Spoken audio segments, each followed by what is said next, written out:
Selamat bertemu kembali dalam channel Inspirasi Sabda Bagi Keluarga, Komisi Keluarga Keuskupan Agung Medan. Hari ini Senin tanggal 5 September 2022. Adapun sumber inspirasi kita diambil dari Injil Lukas bab 6 ayat 6 sampai dengan 11. Pada suatu hari Sabat lain, Yesus masuk ke rumah ibadat lalu mengajar. Di situ ada seorang yang mati tangan kanannya. Ahli-ahli Taurat dan orang-orang Farisi mengamati Yesus kalau ia menyembuhkan orang pada hari Sabat, supaya mereka dapat alasan untuk mempersalahkan dia. Tetapi ia mengetahui pikiran mereka, lalu berkata kepada orang-orang yang mati tangannya itu, "Bangunlah dan berdirilah di tengah." Maka bangunlah orang itu dan berdiri.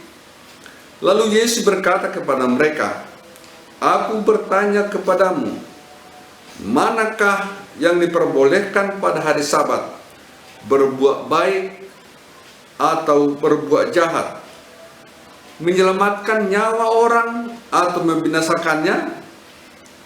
Sesudah itu ia memandang keliling kepada mereka semua, lalu berkata kepada orang sakit itu, "Ulurkanlah tanganmu." Orang itu berbuat demikian dan sembuhlah tangannya. Maka meluplah amarah mereka, lalu mereka berunding apakah yang akan mereka lakukan terhadap Yesus.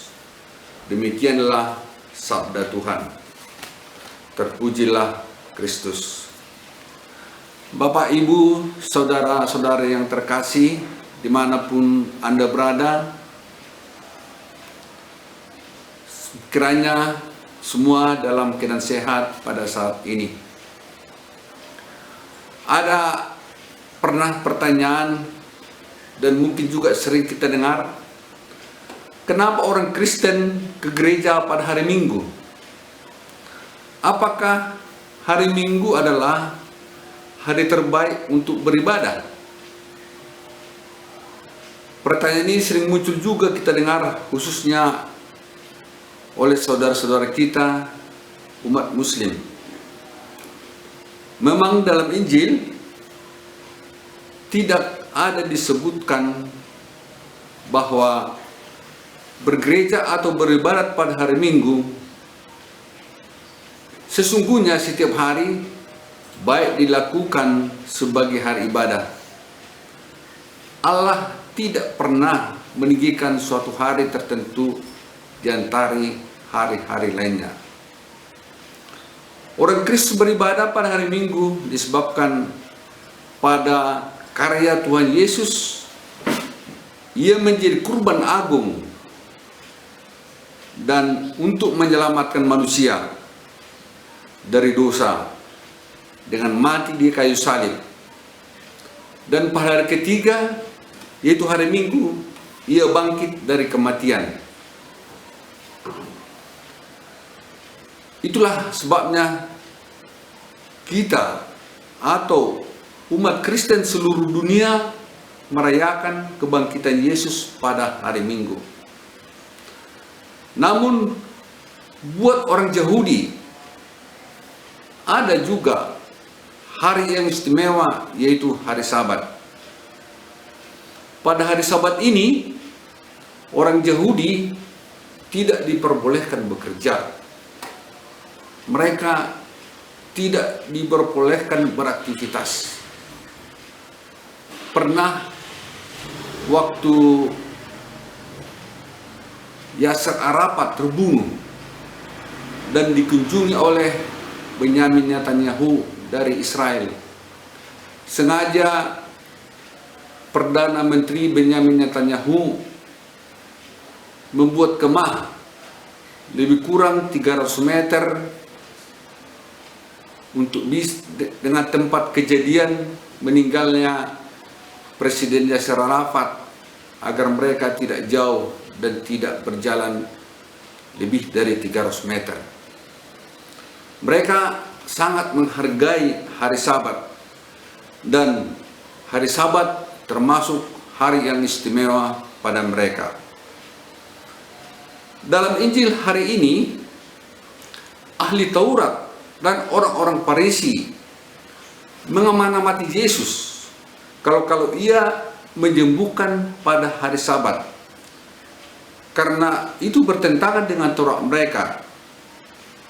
Dan dengan demikian, kalau Yesus melakukan sesuatu pada hari Sabat, ada alasan untuk menjatuhkan dia, untuk menghukum dia. Orang-orang Farisi mencari-cari alasan untuk mempersalahkan Yesus. Saudara-saudara yang terkasih, sebaik apapun pengajaran dan tindakan Yesus selalu salah, dan orang-orang Farisi menganggap negatif terhadap Yesus.